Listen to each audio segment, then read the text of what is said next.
ನಮಸ್ಕಾರ. ನಾನು ಟಿವಿ ಚಾನೆಲ್ದವರಿಗೆ ಒಂದು ಮಾತು ಹೇಳಕ್ ಇಷ್ಟಪಡ್ತೀನಿ.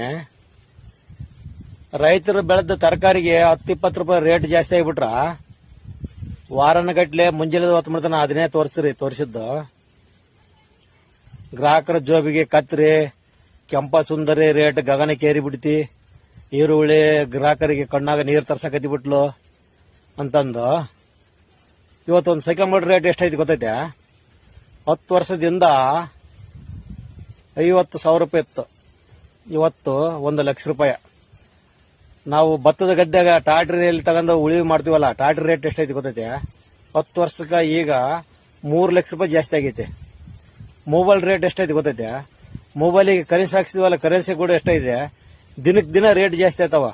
ಅವನ್ ಯಾವಾಗಾರ ಒಂದಿನ ತೋರಿಸಿರೆ ಸ್ವಾಮಿ, 10 ವರ್ಷದಿಂದ ಭತ್ತ 1600 ರೂಪಾಯಿ ಮಾರಿತ್ತು, ಇವತ್ತುವರೆಗೆ 1600 ರೂಪಾಯಿ ದಾಟಿಲ್ಲ.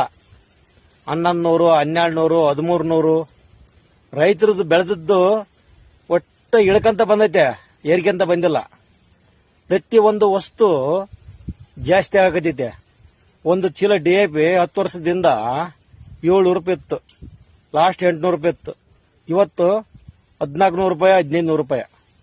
ರೈತರು ಹಿಂಗಾದ್ರೆ ಹೆಂಗ? ಸ್ವಲ್ಪ ಯೋಚನೆ ಮಾಡಿ ನೀವು ಕೂಡ.